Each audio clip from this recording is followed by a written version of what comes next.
जय श्री कृष्णा। राधे राधे। नमस्कार प्रिय भक्त गणों, आज आप सभी मार्गशीर्ष मास कृष्ण पक्ष की उत्पन्ना एकादशी की पावन कथाओं का श्रवण करेंगे। उत्पन्ना एकादशी पर माता लक्ष्मी के साथ साथ विष्णु भगवान के श्री कृष्ण स्वरूप की भी पूजा की जाती है।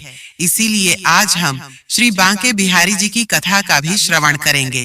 प्रिय भक्त गणों, उत्पन्ना एकादशी के दिन विष्णु की एक शक्ति स्वरूप एकादशी माता का जन्म हुआ था, इसलिए इसे उत्पन्ना एकादशी कहा जाता है। कहते हैं कि देवी ने उत्पन्न होकर राक्षस मुर का वध किया था। मान्यता के अनुसार इस दिन स्वयं माता एकादशी को आशीर्वाद दिया था और इस व्रत को महान व पूजनीय बताया था। इसलिए उत्पन्ना एकादशी का व्रत बड़ा ही विशेष महत्व है, क्योंकि इस व्रत को करना एवं इसकी कथा का श्रवण करना देवताओं को भी दुर्लभ है। ये कथा भगवान श्री कृष्ण ने युधिष्ठिर को सुनाया था, जो आज आप सभी श्रवण करेंगे। भगवान कहते हैं कि पृथ्वी पर जो अश्वमेघ यज्ञ करके फल प्राप्त होता है, उससे 100 गुना अधिक फल एकादशी व्रत करने तथा कथा श्रवण करने वालों को प्राप्त होता है। तो आइए भक्तगण श्री हरि विष्णु के कमल नयनों का ध्यान करते हुए कथा का श्रवण करते हैं। वीडियो को शुरू करने से पहले आप सभी से निवेदन है कि कथा को लाइक और हिंदू रिलीजियस टेल्स चैनल को सब्सक्राइब करके पूरी श्रद्धा पूर्वक जय श्री हरि विष्णु। आज के दिन एक बार धर्मराज युधिष्ठिर ने भगवान श्री कृष्ण से पूछा, हे भगवान, पुण्यमयी एकादशी तिथि कैसे उत्पन्न हुई, इस संसार में क्यों पवित्र मानी गई तथा देवताओं को कैसे प्रिय हुई? श्री भगवान बोले, कुंती नंदन, प्राचीन समय की बात है। सत्य युग में मुर नामक दानव रहता था।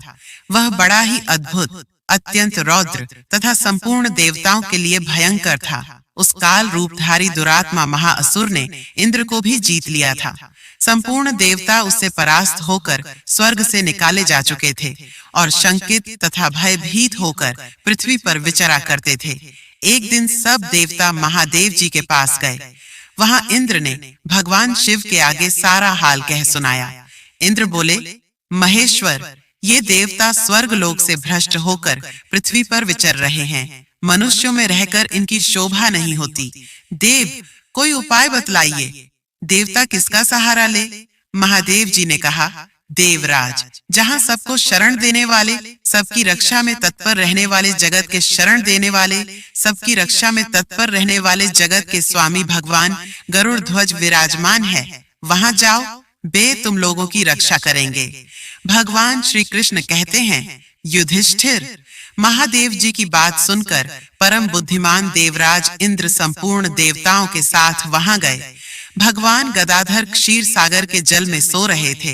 उनका दर्शन करके इंद्र ने हाथ जोड़कर स्तुति आरंभ की। इंद्र बोले, देव देवेश्वर, आपको नमस्कार है। देवता और दानव दोनों ही आपकी वंदना करते हैं। पुंडरीकाक्ष, आप दैत्यों के शत्रु हैं। मधुसूदन, हम लोगों की रक्षा कीजिए। जगन्नाथ, संपूर्ण देवता मुर नामक दानव से भयभीत होकर आपकी शरण में आए हैं। भक्तवत्सल, हमें बचाइए। देव देवेश्वर, हमें बचाइए। जनार्दन, हमारी रक्षा कीजिए, रक्षा कीजिए। दानवों का विनाश करने वाले कमल नयन, हमारी रक्षा कीजिए। प्रभु, हम सब लोग आपके समीप आए हैं, आपकी ही शरण में आ पड़े हैं। भगवान, शरण में आए हुए देवताओं की सहायता कीजिए। देव, आप ही पति, आप नहीं मति, आप ही कर्ता और आप ही कारण है। आप ही सब लोगों की माता और आप ही इस जगत के पिता हैं। भगवान, देव देवेश्वर, शरणागत वत्सल देवता भयभीत होकर आपकी शरण में आए हैं। प्रभु, अत्यंत उग्र स्वभाव वाले महाबली मुर नामक दैत्य ने संपूर्ण तुर देवताओं को जीतकर इन्हें स्वर्ग से निकाल दिया है। इंद्र की बात सुनकर भगवान विष्णु बोले, देवराज, वह दानव कैसा है, उसका रूप और बल कैसा है तथा उस दुष्ट के रहने का स्थान कहाँ है? इंद्र बोले, देवेश्वर, पूर्व काल में ब्रह्मा जी के वंश में तालझंग नामक एक महान असुर उत्पन्न हुआ था, जो अत्यंत भयंकर था। उसका पुत्र मुरदानव के नाम से विख्यात हुआ।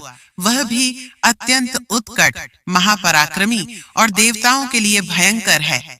चंद्रावती नाम से प्रसिद्ध एक नगरी है, उसी में स्थान बनाकर वह निवास करता है। उस दैत्य ने समस्त देवताओं को परास्त करके स्वर्ग लोक से बाहर कर दिया है। उसने एक दूसरे ही इंद्र को स्वर्ग के सिंहासन पर बैठाया है।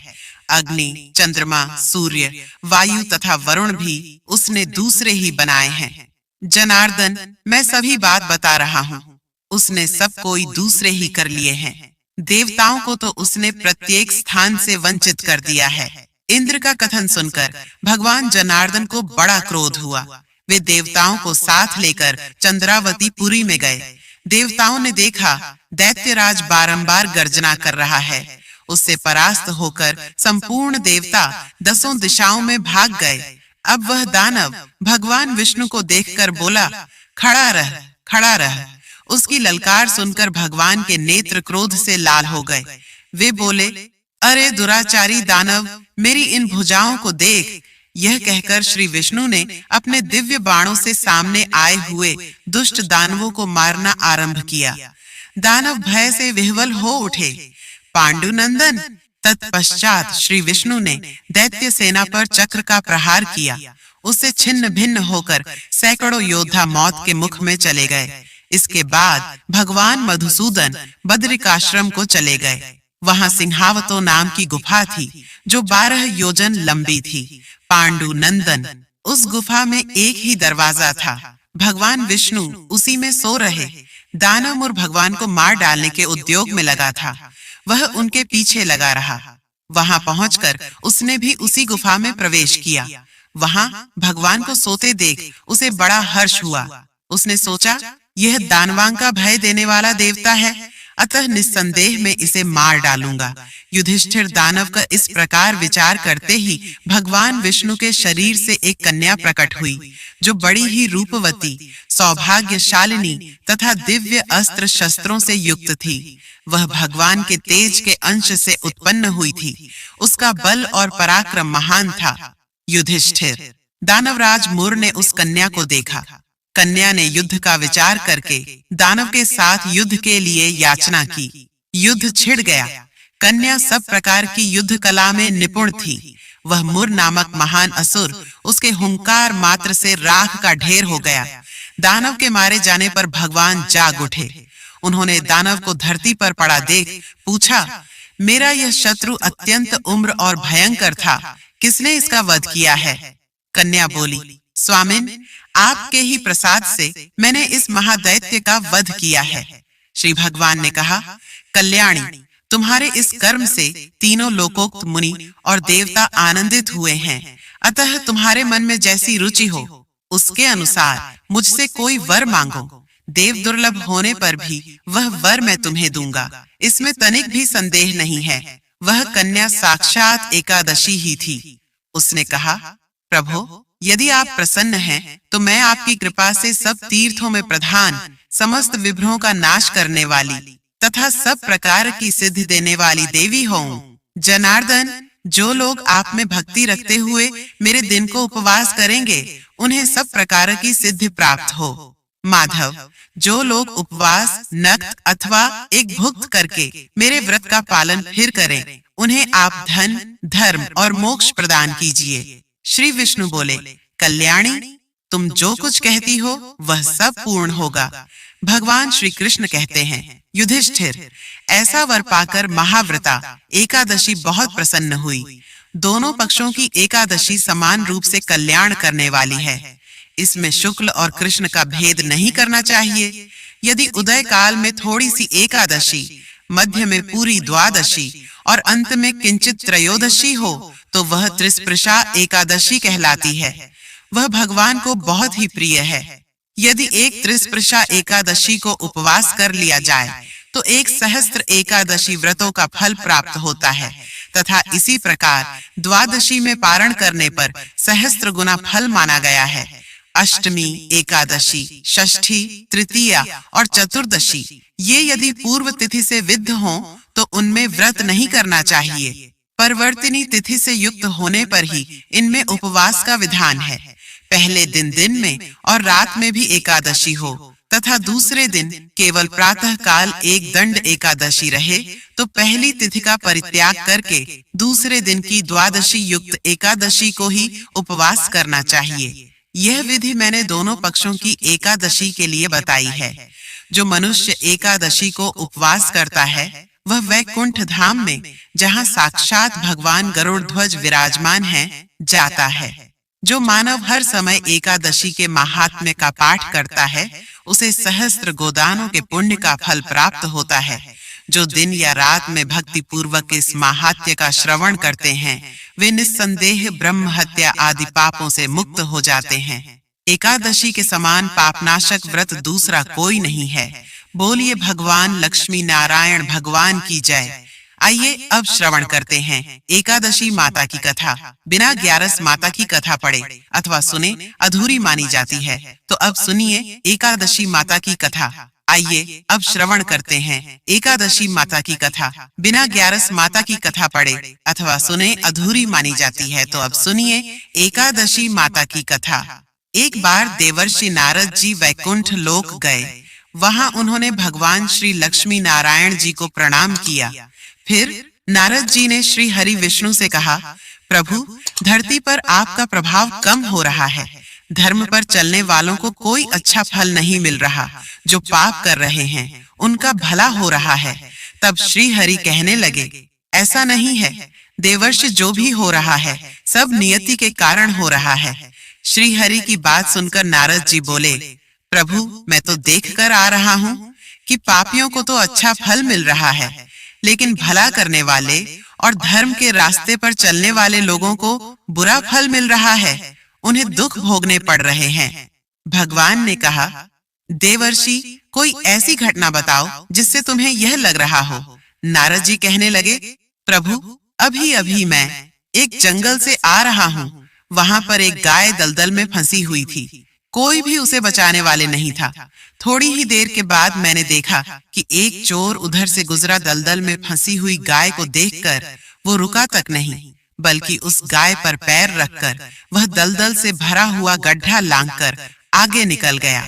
आगे गया चोर को सोने की मोहरों से भरी एक थैली मिली। थोड़ी ही देर बाद वहां पर एक साधु महाराज आए। उन्होंने उस गाय को दलदल में फंसी देखा तो गाय को बाहर निकालने की पूरी कोशिश की और पूरी ताकत लगाकर आखिरकार उस गाय को निकाल लिया। गाय को बाहर निकालने के प्रयास में वह साधु महाराज खुद दलदल से लथपथ हो गए थे। जब साधु महाराज आगे बढ़े तो एक गड्ढे में गिर गए और उन्हें चोट लग गई। प्रभु, अब आप बताइए, यह कौन सा न्याय है? नारद जी की पूरी बात सुन लेने के बाद श्री हरि बोले, देवर्षि, ये सही ही हुआ। जो चोर गाय पर पैर रखकर भाग गया था उसकी किस्मत में तो एक खजाना था, लेकिन उसके इस पाप के कारण उसे केवल कुछ मोहरें ही मिल पाई। वहीं उन साधु महाराज गड्ढे में इसलिए गिरना पड़ा क्योंकि उनके भाग्य में उस समय मृत्यु लिखी हुई थी। लेकिन एक गाय को बचाने के कारण, दलदल से बाहर निकालने के कारण उनके पुण्य बहुत अधिक बढ़ गए और उनकी मृत्यु बस एक छोटी सी चोट में बदल गई। इंसान के कर्म से ही उसका भाग्य तय होता है। हे देवर्षि, इसलिए अच्छे कर्म करना कभी भी नहीं छोड़ना चाहिए। श्री हरि की बात सुनकर देवर्षि नारद मुस्कुराते हुए और प्रभु को प्रणाम करते हुए नारायण नारायण कहकर प्रभु की रचाई हुई अन्य लीलाएं देखने के लिए चल पड़े। प्रेम से बोलिए, लक्ष्मी नारायण भगवान की जय। प्रिय भक्त गणों, अब मनोकामना की पूर्ति कराने वाली तुलसी जी की बड़ी ही सुंदर कथा को सुनते हैं। एकादशी के दिन तुलसी जी की इस कथा को सुनने से ही व्रत पूर्ण माना जाता है। एक बार माता लक्ष्मी भगवान विष्णु जी से पूछती हैं, हे स्वामी, तुलसी के पास दीपक जलाने का क्या महत्व है और रोज शाम को तुलसी के पास दीपक क्यों जलाया जाता है? इससे मनुष्य को कौन सा फल प्राप्त होता है? तुलसी के पास दीपक जलाने की विधि क्या है तथा दीपक जलाते समय कौन से मंत्र का उच्चारण करना चाहिए? कृपा कर आप मुझे विस्तार से बताइए। तब भगवान विष्णु जी कहते हैं, हे देवी, आज आपने समस्त मानव जाति के कल्याण के लिए बहुत ही महत्वपूर्ण प्रश्न किया है। आपके इस प्रश्न का उत्तर देने से पूर्व मैं आपको एक प्राचीन कथा सुनाता हूँ। जिससे आपको सभी प्रश्नों के उत्तर मिल जाएंगे। इसलिए आप इस कथा को ध्यान पूर्वक सुनिए। कथा को सुनने मात्र से ही मनुष्य को 100 वर्षों तक तुलसी के पास दीपक जलाने का पुण्य प्राप्त होता है। फिर माता लक्ष्मी रहती है स्वामी। मैं इस कथा को सुनने के लिए उत्सुक हूँ। कृपया आप इस कथा को सुनाना प्रारंभ कीजिए। तब भगवान विष्णु माता लक्ष्मी को वह कथा सुनाने लगते हैं ही। देवी पूर्व काल की बात है। दक्षिण दिशा में तुंगभद्रा नाम की एक बहुत बड़ी नदी है। इस नदी के किनारे पर हरिहरपुर नाम का एक अत्यंत सुंदर नगर बसा हुआ था। उसी नगर में काशी नाम के एक ब्राह्मण निवास करते थे। वे अत्यंत गुणवान, चरित्रवान, धर्म कार्य करने वाले तथा वेदों के मार्ग पर चलने वाले थे। उन्होंने समस्त शास्त्र का अध्ययन किया हुआ था। उस ब्राह्मण की एक पत्नी थी जिसे लोग दुराचारिणी कहकर पुकारते थे, क्योंकि उसके कर्म ही उसके नाम के अनुसार थे। वह सदैव ही अपने पति को अपमानित करती थी। वह अपने पति के लिए कुछ शब्द कहती थी, पति को भयंकर दुख देती थी, पति के लिए कभी भोजन नहीं बनाती थी। उसने अपने पति के साथ कभी चयन नहीं किया, कभी उसके साथ प्रेम से व्यवहार नहीं किया। पति के मित्र परिवार के लोग घर पर आते तो वह स्त्री उनको अपमानित करके भगा दिया करती थी और स्वयं काम भाव से उन्मत्त होकर निरंतर अन्य व्यभिचारिणी स्त्रियों के साथ घूमा करती थी। उसका मन पति को छोड़कर पर आए पुरुषों में लगा रहता था। उसने कभी अपने पति से प्रेम से बात नहीं की, किंतु पर आए पुरुषों के संग बैठकर बातें किया करती थी। पराये पुरुषों को मोहित करने के लिए सज धज कर गांव में घूमने जाया करती थी। कभी भवन में किसी वृक्ष के नीचे खड़ी रहकर सुंदर पुरुषों की राह देखने लगती और किसी सुंदर पुरुष को मोहित करके उसके संग भोग विलास किया करती थी। फिर दिन वह दुराचारिणी स्त्री वन में जाकर एक वृक्ष के नीचे खड़ी हो गई। उसका चित्र काम से भरा हुआ था। वह किसी सुंदरका में पुरुष की राह देख रही थी, किंतु बहुत समय निकलने के बाद भी उस स्थान पर कोई पुरुष नहीं आया। इसलिए वह अत्यंत दुखी हो गई और प्रियतम की खोज में इधर उधर देखने लगी। उस दिन उसका सारा परिश्रम व्यर्थ हो गया। वहां पर खड़ी होकर वह नाना प्रकार की बातें कहकर विलाप करने लगी। आज तो इस मार्ग में कोई भी सुंदर पुरुष नहीं आया। अब मैं कैसे अपने काम वासना को शांत करूं? वह जोर जोर से विलाप करने लगी। उस जंगल में एक विशाल भयानक बाघ निवास करता था। उस पापिनी स्त्री की आवाज सुनकर वह जाग गया और उस स्त्री का भक्षण करने के लिए उसके समीप आ गया। उस भयंकर बाघ को देखकर उस स्त्री के पसीने छूटने लगे। वह भय से थर थर कांपने लगी। वह स्त्री कुछ करती इतने में ही उस बाघ ने अपने पंजे से उसे घायल कर दिया और वह स्त्री जमीन पर गिर पड़ी। जमीन पर गिरते ही लहर स्त्री भय से बोली, अरे बाघ, तू किस लिए यहाँ पर आया है? मुझे क्यों मार रहा है? तुम मुझे छोड़ दो। मेरा भक्षण करके तुम्हें क्या मिलेगा? उस स्त्री की ये बात सुनकर वह भयानक बाघ क्षण भर के लिए रुक गया और हंसते हुए बोला, हे दुष्टा, आज विधाता ने तुझे मेरा ग्रास नियुक्त किया है। तुझ जैसी पाणिनी स्त्री का भक्षण करना ही मेरा काम है, तभी तुझे इस शरीर से मुक्ति मिलेगी। वह स्त्री कहने लगी, हे बाघ, तुम कौन हो? मुझे सच सच बताओ, तुम्हें किस कारण से बाघ की योनि में जन्म लेना पड़ा और तुम मुझ जैसी स्त्रियों का भक्षण क्यों करते हो? पहले मुझे सारी बात बताओ और फिर मेरा भक्षण करो। फिर बाघ कहने लगता है, हे पापनी, मैं तुझे पूर्व जन्म का वृत्तांत सुनाता हूँ। किस कारण से मुझे बाघ का जन्म मिला? पूर्व काल में दक्षिण देश में एक नदी थी। उस नदी के तट पर एक नगरी बसी हुई थी। मैं उस नगरी में निवास किया करता था। मैं एक ब्राह्मण का पुत्र था और नदी के किनारे बैठकर यज्ञ पूजा पाठ कार्य किया करता था। मैंने उस जन्म में अनेक पापियों के लिए यज्ञ किया। उन पापियों के घर का भोजन किया। मैंने धन के लोभ में अनेक पापियों के लिए कार्य किया। जिन वस्तुओं का दान ब्राह्मणों को नहीं लेना चाहिए, उन वस्तुओं का दान भी मैंने ग्रहण किया। और जिस किसी से धन लेता था लेकिन कभी वापस नहीं करता था, इस प्रकार से पाप करते हुए मुझे बहुत साल बीत गए और मैं वृद्ध हो गया। मेरे बाल सफेद हो गए, मुंह के सारे दांत घिर गए, लेकिन फिर भी मेरी दान लेने की आदत नहीं छूटी और मैं पाप करता चला गया। फिर एक दिन मैं धन के लोभ से नदी किनारे गया और अन्य धूर्त ब्राह्मणों के साथ मिलकर हमने लोगों को ठगा, झूठ मंत्र वचन बोलकर हमने बिना विधि विधान के ही देवी देवताओं का पूजन किया और बहुत सारा धन दान में ले लिया। फिर उसी स्थान पर एक बीमार कुत्ते ने मेरे पैर में काट लिया और मैं मूर्छित होकर गिर पड़ा। उसी क्षण मेरे प्राण चले गए। यमदूत उस स्थान पर प्रकट हुए और मुझे पकड़कर यमपुरी ले गए। यहाँ पर यमराज ने चित्रगुप्त से मेरे कर्मों का लेखा जोखा निकालने के लिए कहा।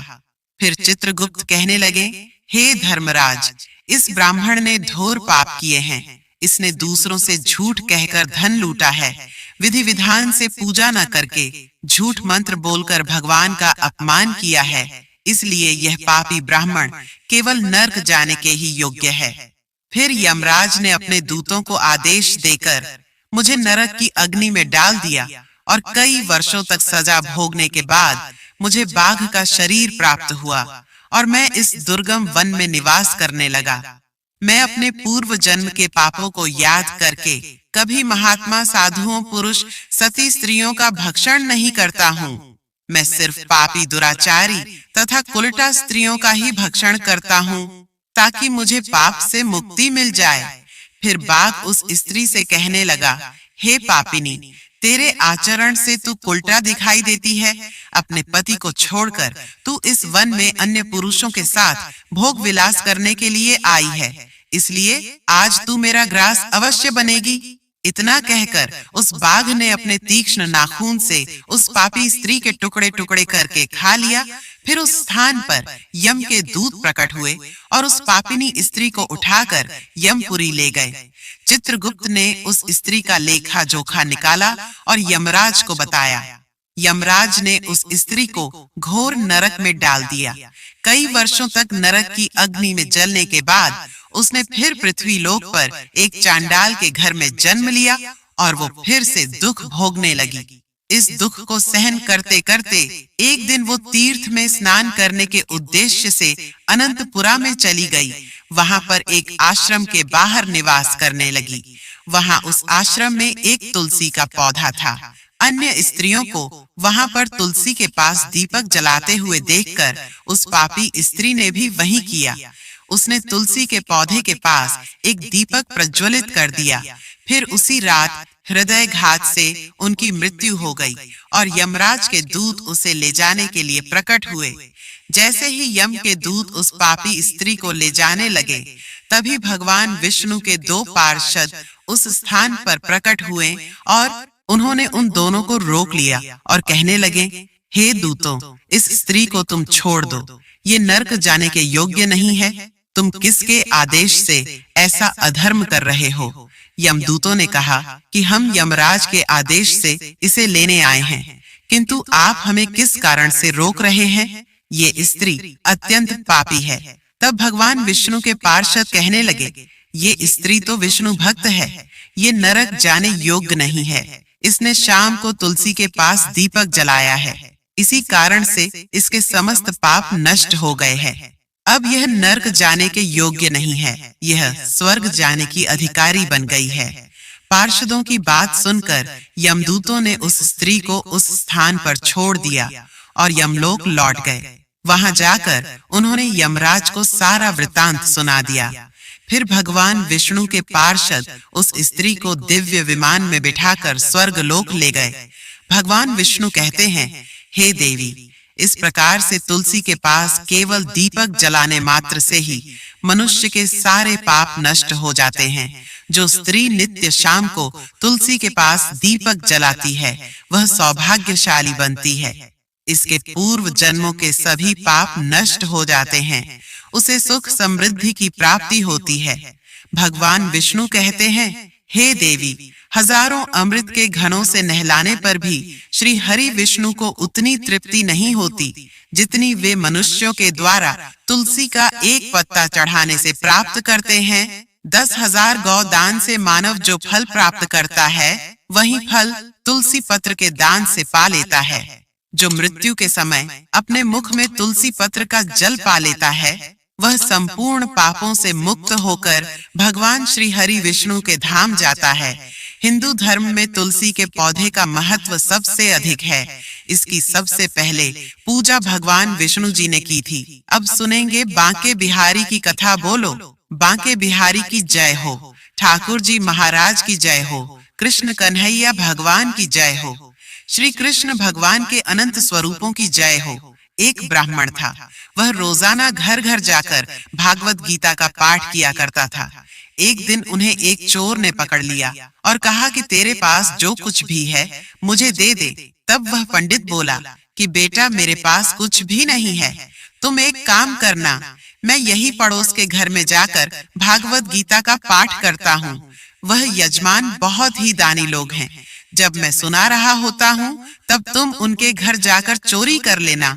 तो चोर ने उनका कहा मान लिया और पंडित को छोड़ दिया। दूसरे दिन जब पंडित जी पड़ोस में कथा सुनाने गए तब वह चोर वहां पर आ गया। तब पंडित जी बोले कि यहाँ से मिलो, दूर एक गांव है वृंदावन, वहां पर एक लड़का आता है जिसका नाम है कान्हा।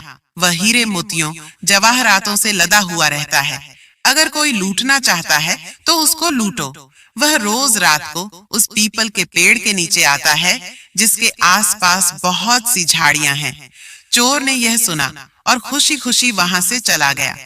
वह वहां से सीधे अपने घर गया और अपनी बीवी से बोला कि आज मैं कान्हा नाम के बच्चे को लूटने जा रहा है, मुझे रास्ते में खाने पीने के लिए कुछ सामान बांध कर दे दो। तो उसकी पत्नी ने सत्तू उसको दे दिया और कहा कि बस यही है जो कुछ है। तो चोर ने कहा कोई बात नहीं, इतना ही काफी है। आज मेरा यह संकल्प है कि मैं आज उस कान्हा को लूट कर ही आऊंगा। वह पैदल ही पैदल टूटे चप्पलों से वहां से चल पड़ा। रास्ते में कान्हा का नाम लेते हुए अगले दिन शाम को जब वहां पहुंचा, जो जगह उसे पंडित जी ने बताई थी, अब वहां पहुंचकर उसने सोचा कि अगर मैं यही सामने खड़ा हो गया तो बच्चा मुझे देखकर भाग जाएगा, तो मेरा यहाँ आना बेकार हो जाएगा। इसीलिए क्यों नहीं मैं पास वाली झाड़ी में छुपकर बैठ जाता हूँ। जैसे ही वह बच्चा आएगा तो उसे लूट लूंगा। यह सोचकर वह जैसे ही झाड़ी में घुसा तो झाड़ियों के कांटे उसको चुभने लगे। उस समय उसके मुंह से एक ही आवाज आई, कान्हा कान्हा। उसके सारे शरीर पर कांटे ही कांटे लग गए, पर उसके मुंह से सिर्फ एक ही आवाज निकल रही थी कि कान्हा आ जाओ, कान्हा आ जाओ, कान्हा। अपने भक्तों की ऐसी दशा देखकर कान्हा जी चल पड़े। तभी रुक्मणी जी बोली कि प्रभु आप कहाँ जा रहे हो, वह आपको लूट लेगा। तो प्रभु बोले कि कोई बात नहीं, मैं अपने ऐसे भक्तों के लिए लूट जाना तो क्या मिट जाना भी पसंद करता हूँ। ठाकुर जी ने बच्चे का रूप धारण किया और आधी रात को वहां आ गए और वह जैसे ही पेड़ के पास पहुंचे, चोर एकदम से बाहर आ गया और उन्हें पकड़कर बोला कि कान्हा तूने मुझे बहुत दुखी किया है, यह चाकू देख रहा है ना, अब चुपचाप सारे गहने मुझे दे दे वरना मैं तुम्हें मार दूंगा। तो कान्हा जी ने हंसते हुए सारे गहने उसे दे दिए। चोर हंसी खुशी अगले दिन अपने गांव वापस पहुंच गया। सबसे पहले उस जगह गया जहां पर पंडित जी कथा सुना रहे थे। जितने भी गहने वह चोरी करके लाया था उसका आधा हिस्सा पंडित जी के चरणों में रख दिया। जब पंडित जी ने पूछा कि यह क्या है, तब उसने कहा कि आपने ही मुझे उस कान्हा का पता दिया था, मैं उसी को लूट कर आया हूँ और यह आपका आधा हिस्सा है। तो पंडित जी ने सुना तो यकीन नहीं हुआ और बोले कि मैं इतने सालों से पंडिताई कर रहा हूँ, वह मुझे आज तक नहीं मिला और तेरे जैसे पापी को कान्हा कहाँ से मिल सकता है। तो चोर ने कहा कि मैं सच बोल रहा हूँ। चोर के बार बार यही बात कहने पर पंडित जी बोले कि चल मैं भी चलता हूँ तेरे साथ, वहां पर मुझे भी दिखा कान्हा कैसा दिखता है। और वह दोनों वहां से चल दिए। चोर ने पंडित जी से कहा कि आओ मेरे साथ, यहाँ पर छुप कर बैठ जाओ। दोनों का शरीर फिर कांटों से लहूलुहान हो गया और बस मुंह से एक ही आवाज निकली कि कान्हा कान्हा आ जाओ। ठीक मध्य रात्रि कान्हा जी बच्चे के रूप में वहां आए तो दोनों झाड़ियों से निकलकर बाहर आ गए। पंडित जी की आंख में आंसू थे, वह फूट फूट कर रोने लगे, चोर के चरणों में गिर पड़े और बोले कि हम जिसे आज तक देखने के लिए तरसते रहे, जो आज तक लोगों को लूटा आया है, तुमने आज उसे ही लूट लिया। तुम धन्य हो, आज तुम्हारी वजह से मुझे कान्हा के दर्शन हुए हैं। तुम धन्य हो, इसीलिए कहा जाता है कि जो सच्चे दिल से कृष्ण कन्हैया को पुकारता है तो वह भागे भागे चले आते हैं। तो प्रेम से कहिए, श्री राधे राधे मेरो, तो गिरधर गोपाल दूसरो न कोई। तो यह थी उत्पन्ना एकादशी पर सुनी जाने वाली दोनों कथाएं। जो भी व्यक्ति उत्पन्ना एकादशी का व्रत रखकर पूरी विधि विधान से इन व्रत कथाओं उनका स्मरण करता है, उसके सारे मनोरथ पूर्ण होते हैं। बोलिए बांके बिहारी लाल की जय, लक्ष्मी नारायण भगवान की जय। ओम नमः शिवाय।